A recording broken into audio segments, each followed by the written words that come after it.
Did the Baltimore Ravens get the best player in the draft? I mean, the best player in the draft of any position. Did they just do that in the first round with Kyle Hamilton, safety in Notre Dame? Now, would a safety ever go number one overall? Probably not. Could Kyle Hamilton have gone number one overall?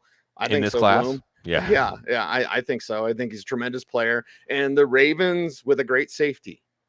Stop me if you've heard this before. The Ravens with a great safety. So a fantastic pick. One of those like jealous picks is like, oh man.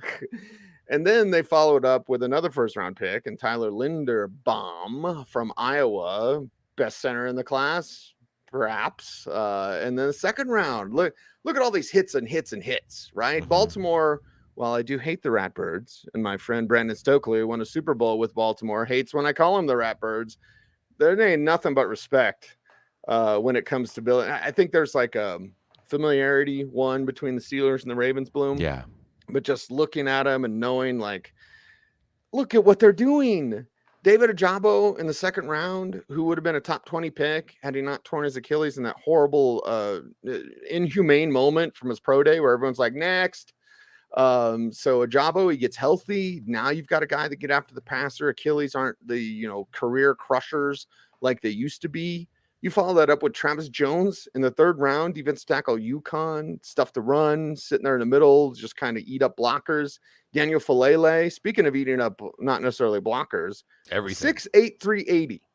Yeah. They just got a tackle that's 6'8", 380 in Falele. So, whew. All right, there you go. Jalen Armour Davis, Alabama corner, fourth round. Charlie Kolar, tight end, Iowa State. You're going to notice a thing here in just a little bit, everybody. Jordan Stout, punter, Penn State. Isaiah Likely, Coastal Carolina, tight end. Some people had him as their favorite. I personally didn't see that. I saw him at the Senior Bowl. There's something there, but we'll talk about it. Bloom, talk about it. Demarion Williams, cornerback from Houston, and then Tyler Batty, running back from Missouri. But the run heavy ways in Baltimore, Bloom, they are continuing because there were two tight ends, no wide receivers. Yeah. And a bunch of players. Baltimore, listen, I can't stand you, but you guys got some players.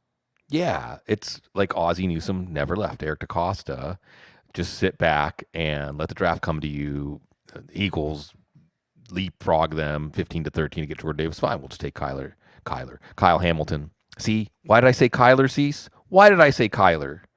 Because what was the biggest part of this draft, really? The decision to trade Hollywood Brown to the Cardinals. Mm-hmm. And they trade down, they get pick number 130. We'll talk a little bit more about pick number 130. They move down from 23 to 25. They get Linderbaum. So, and you see taking advantage of position value, right? Hamilton, clearly the best safety in the class. Some say the best football player in the class. Linderbaum, the best center in the class. And maybe the best offensive lineman in terms of just play. And remember, since Ryan Jensen went to Tampa, this has been a problem area. The center position has been a problem area for the Ravens. So there you get your picks in that help right away. First day starters. We'll see if Chuck Clark gets traded. Then in the second round, well, since you're getting that instant infusion of talent to day one starters, you can take a David Ojabo, who, by the way, is reunited with Mike McDonald, last year's Michigan defensive coordinator, this year, staying in the Harbaugh family, right? This year's Ravens defensive coordinator. Makes a lot of sense. Like you said, he's a first-round pick. He's a first-round pick they got in the second round. An edge rusher. Can team him up with Odafe Owe. Travis Jones, a lot of people had him in the second round.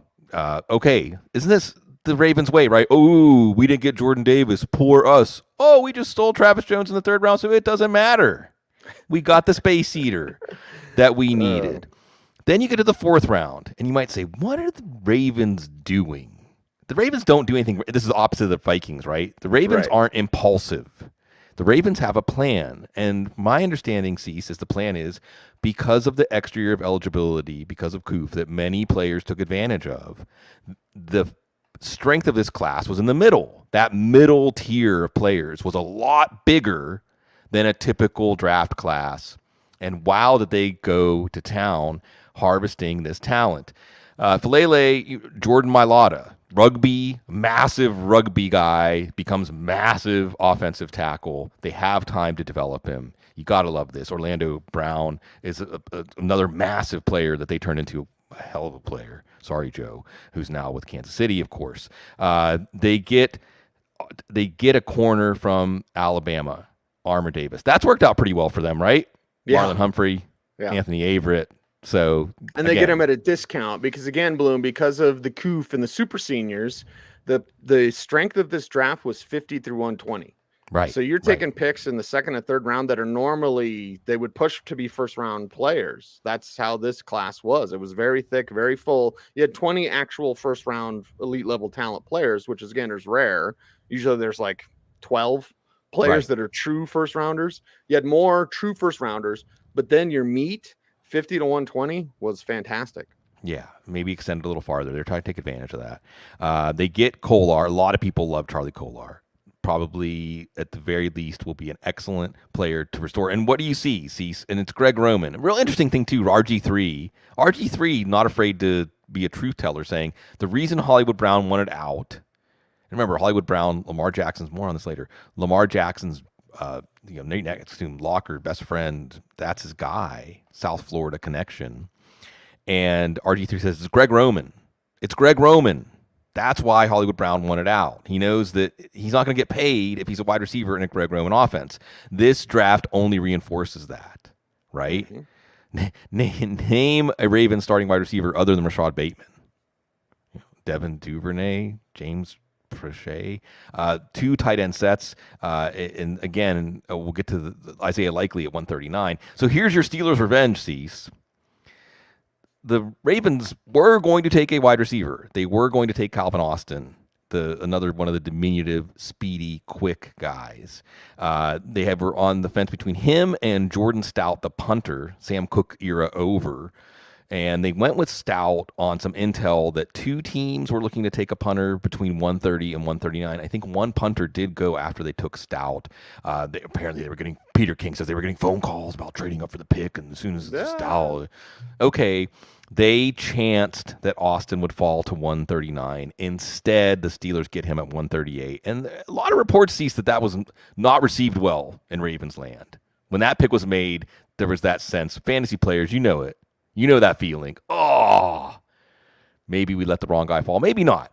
Stout, an all-weather punter for them. Isaiah Likely. And what you need to know about Isaiah Likely that's important here is that the Ravens knew they had already taken Charlie Kolar. They know they have Mark Andrews signed long-term. The word was they just liked Likely that much, right? It doesn't make sense. It doesn't make sense to take another tight end here. He's obviously... Now, Kolar projects as a really good two-way tight end, more than adequate receiver, but a good two-way tight end. Right. Likely is your downfield weapon. He's just your F, but he's a 3-level F. Yes. So when you look at that and see, we can remember, right? Like Ed Dixon and Dennis Pitta, the second drafted guy, works out, right? Hayden Hurst and Mark Andrews.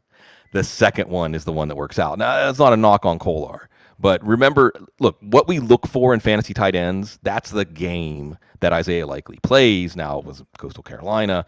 So you can see what they did with these 4th-round picks. Also, Damarian Williams out of Houston. They get, and I like Tyler Beatty. I think he runs bigger and tougher than his size. Also can help on special teams, can help as a receiver.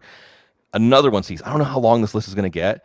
Gus Edwards, J.K. Dobbins, they're not going to be ready for OTAs. They may not be ready for the start of training camp. And you've got Tyson Williams. I think we know how the staff thinks of Tyson Williams at this point, Right.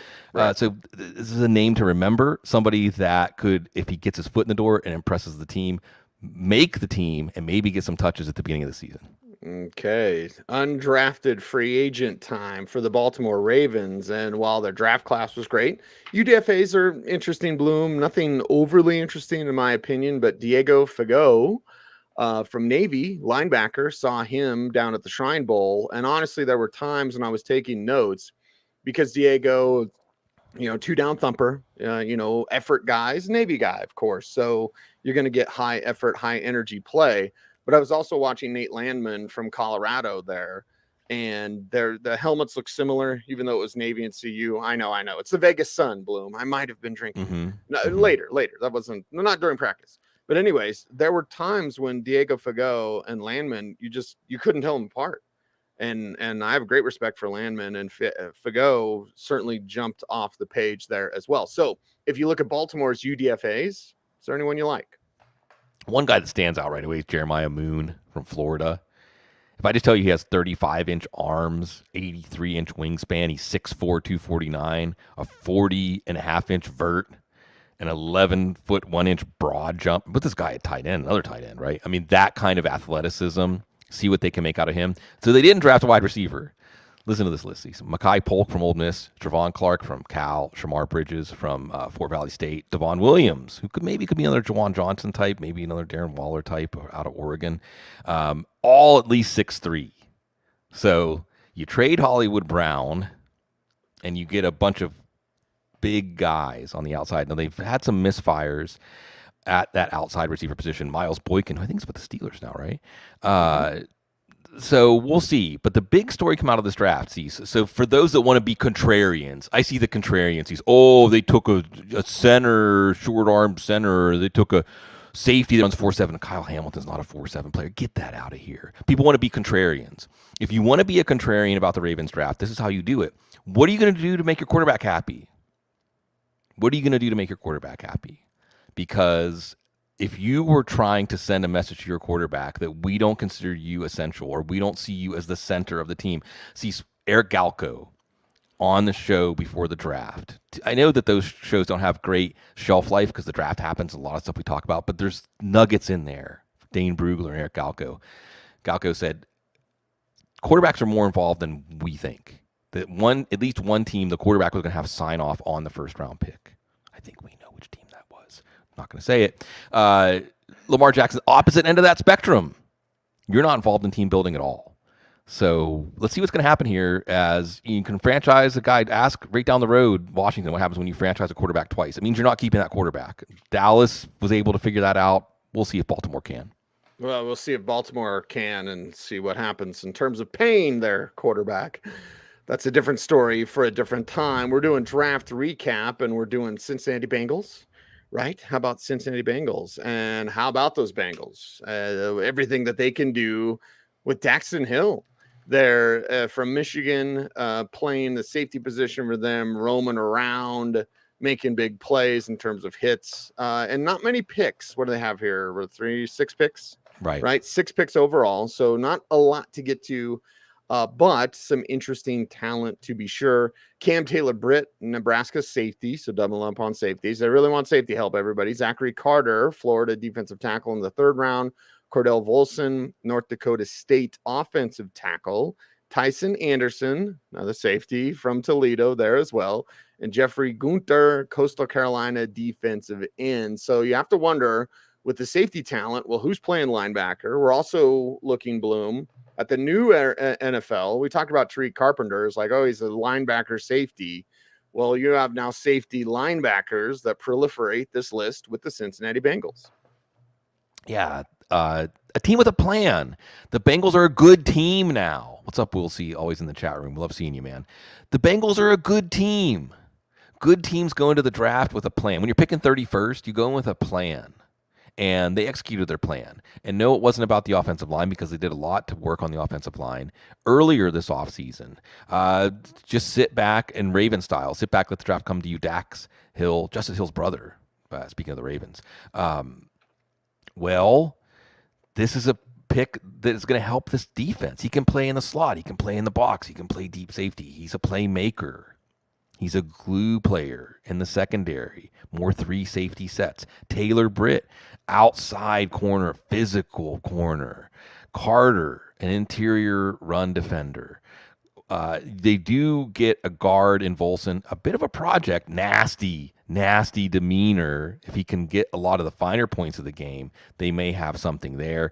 Anderson, a lot of people like Anderson. He right now is more of a box safety special teams guy, but he's got the speed and the length to develop into a lot more. Gunter gives him some more edge rush presence. But it's clear this was a defensive draft.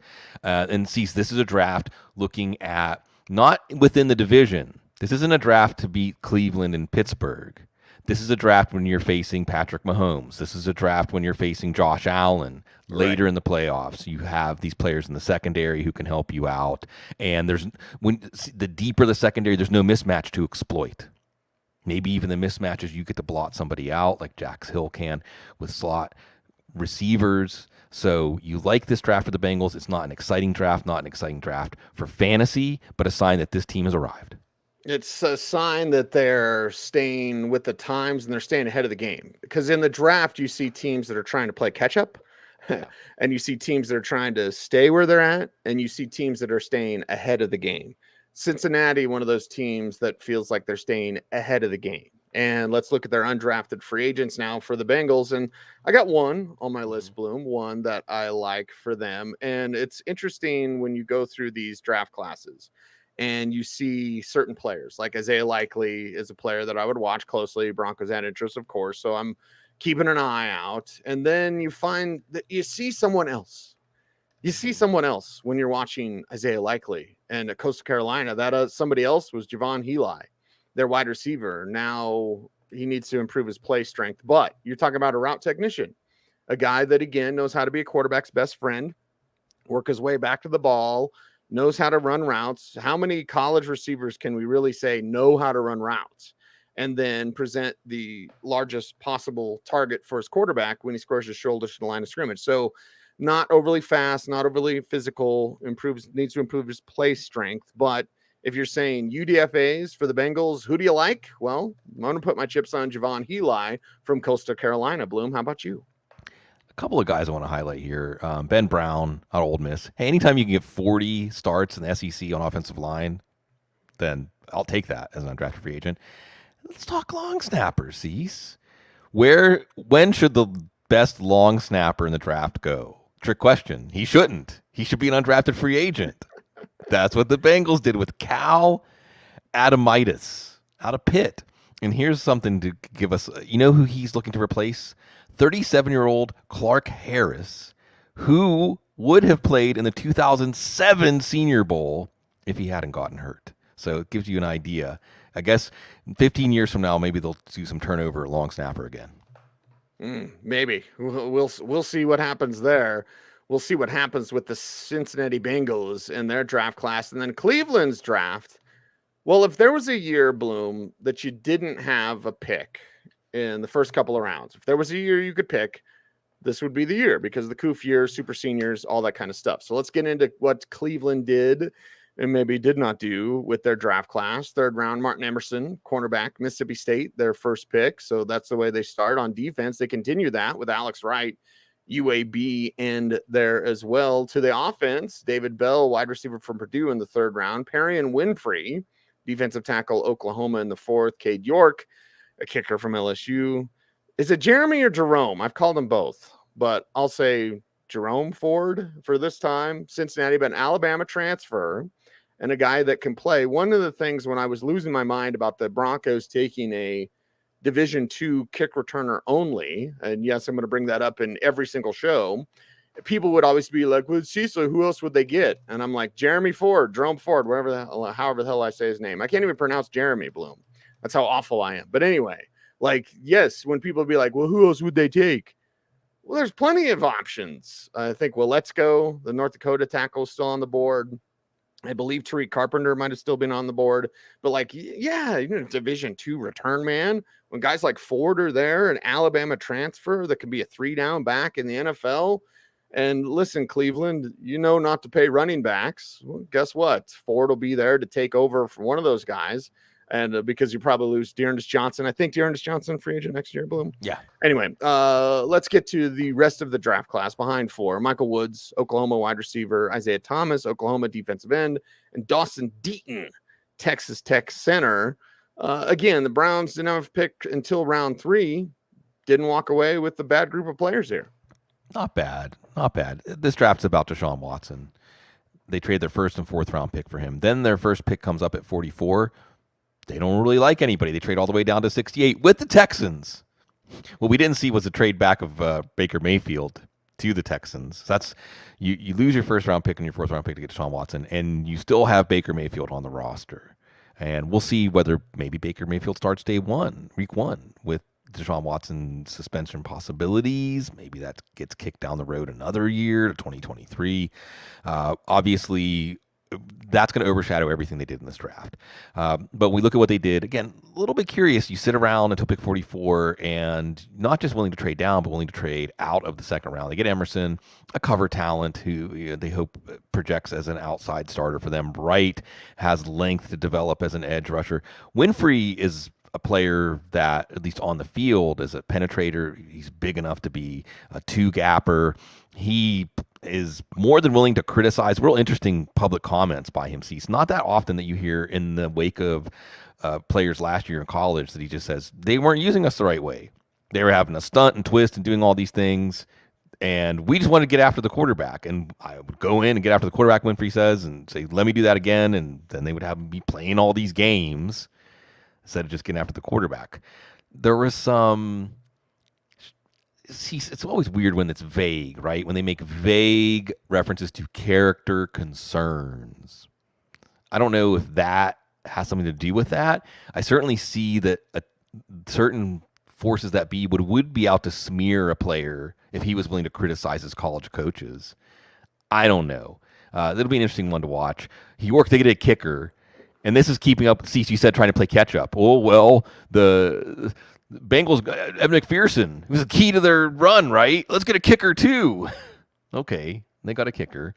They got Ford, and the important thing with Ford is Hunt, Dearness Johnson, probably not going to be on the team next year. Ford's going to likely be the backup if he plays up to that. They get a depth receiver in Woods, not a lot of upside there. Some developmental players at the end of the draft with Thomas and Deaton. But this draft is going to be all about Deshaun Watson, and next year's draft is going to be all about Deshaun Watson, and the draft after that. So this is the big move that Jimmy Haslam made, and it overshadows everything else they're doing. Speaking of big, as we will get into the UDFAs, okay, how about a big slot receiver that can run a 4.40? Isaiah Weston. I honestly, I thought he'd be drafted. I couldn't believe when he fell undrafted, and then Cleveland got him. And it's one of those, like, there were years, Bloom, when I would sit feverishly and either break news about where undrafted guys were going, or I would just like watch Twitter. I do like 30 hours on the air in 3 days, so my brain's mush. Hell, I'm still recovering now. But when Weston was picked up by the Browns, I was like, oh, because it's one of those names. I want to put a pin in this guy. I want to see what he can do at the pro level. And as long as he stays healthy, something that was a problem for him at Northern Iowa. But Isaiah Weston, who can play slot at 6'3", 215. He could play slot, big slot, 4.4 speed, big wingspan, ball tracking ability. Definitely putting a pin in him. Yeah. Was the Browns. How many days do we hear like, well, the Browns aren't interested in wide receiver talent? Maybe Weston keeps them uninterested in wide receiver talent. Right. See, so let's watch Weston and Watson, right? You got North Dakota State, you got Northern Iowa, size, speed, prospects. One is the 34th pick, one is undrafted, but maybe they're closer than that would indicate. And Weston was one, especially in your late rounds of your rookie drafts. This is exactly the kind of guy you want to stash away. Amari Cooper may not be that long for this team. We'll see. I want to mention Glenn Logan, too. Big run stuffer out at LSU. Why am I mentioning him, Cease? He actually has a name, image, likeness agreement with the WWE. So which one's the better path? A run stuffing nose tackle or WWE? Try to do both. Hell, everyone else. What, Goldberg, The Rock? How many guys have tried to make it in the NFL and in football? Special Delivery Jones. Yes, there you go. So, do both. And then when one fails, go wrestle. Just don't hurt yourself. Yeah. There you go. Speaking of hurting themselves, the Pittsburgh Steelers, Bloom. I said this was going to be a good day. But here we are. And God bless Kenny Pickett. Okay, that's how we're going to start out the Pittsburgh thing. And would I love to have a Kenny Pickett work out and be everything that we all thought he could be? Sure, I would, Bloom. And I'm glad the Steelers did not ignore a Pitt quarterback this time around. because last time they did, for whatever, speaking of rumors, right? Character concerns when they passed on Dan Marino and we had to live through the Mark Malone era. Although you and I were young then, you younger than me. So I don't really remember the Mark Malone era. So this wasn't that bad, I guess. But anyway, so they get Kenny Pickett. We're going to spend a lot of time with Kenny Pickett and his tiny hands and all this sorts of things.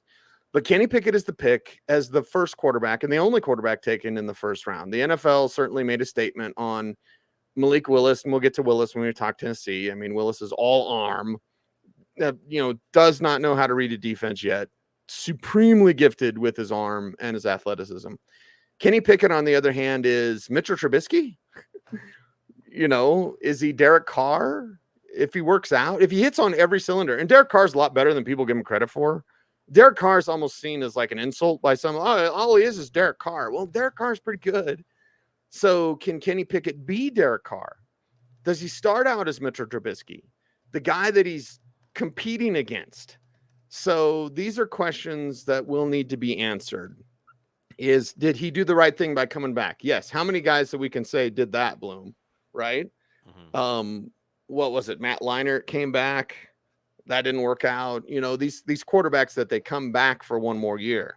Well, it worked out for Pickett. He stays with the Steelers. He gets to practice in the same facility.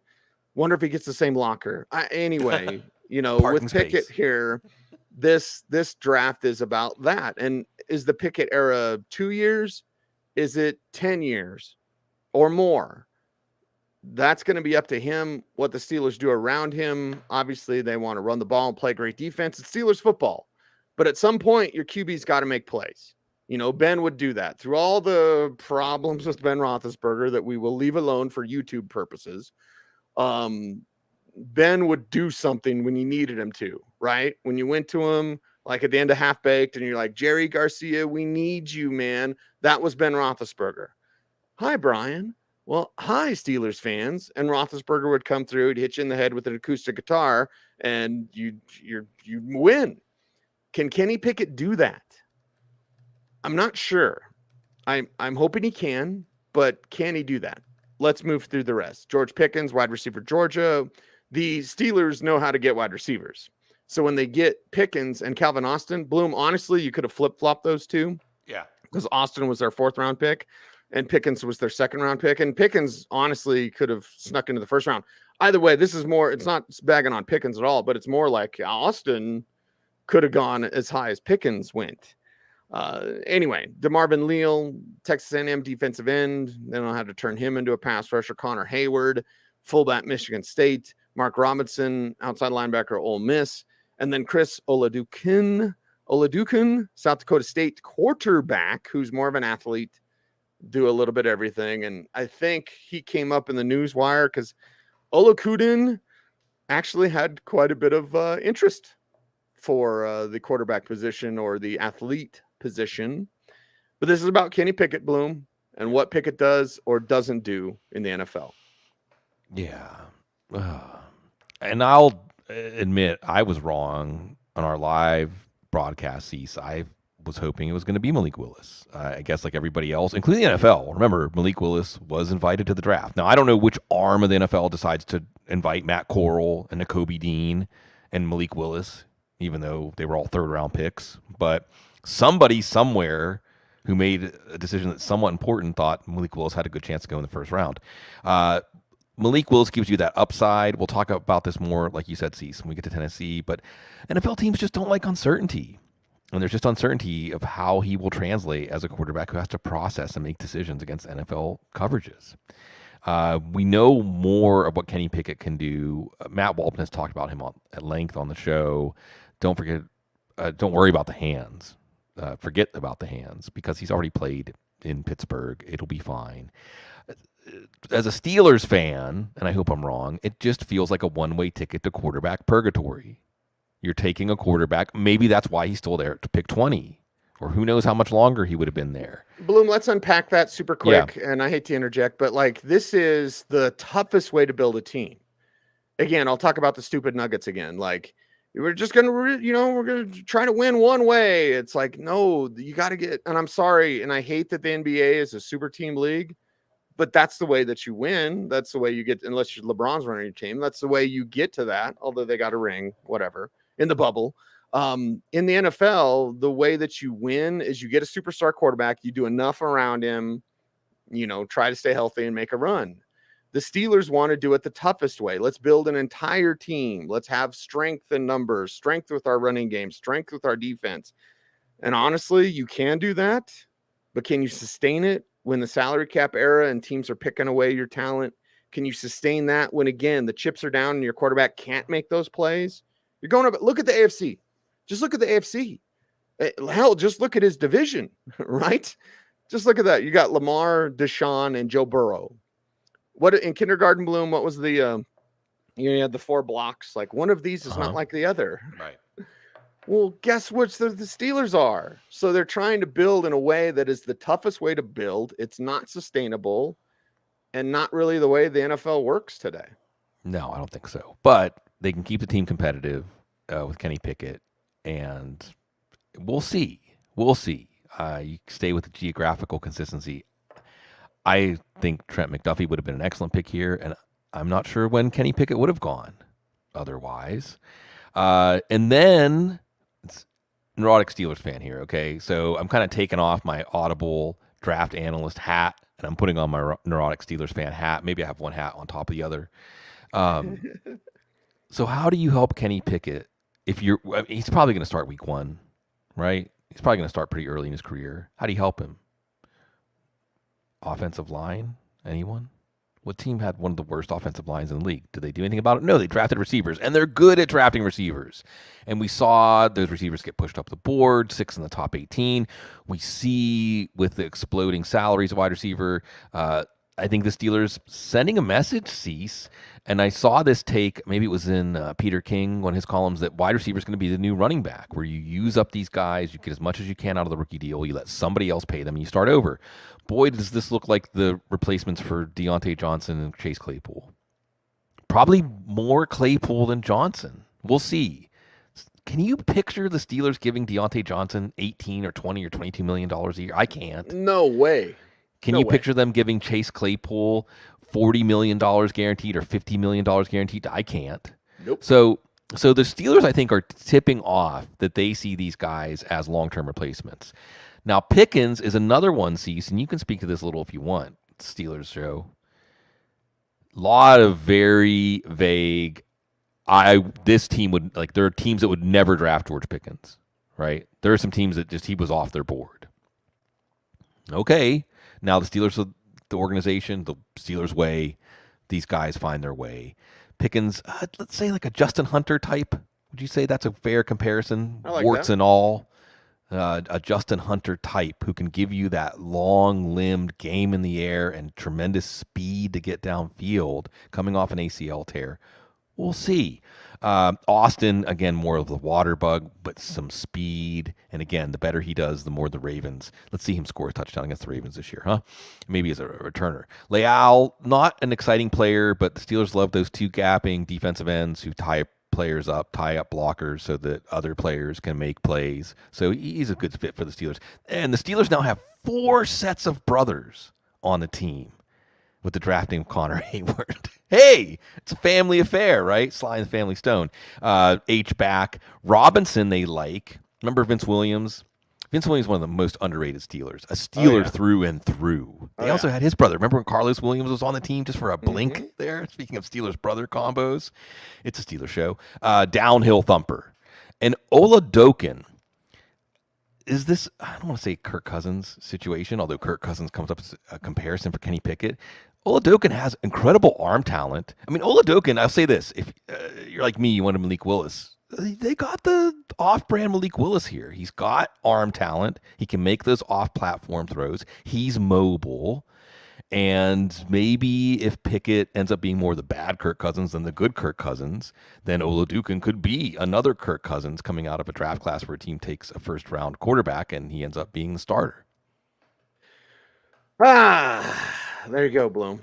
Steelers UDFAs. Jaylen Warren, anybody?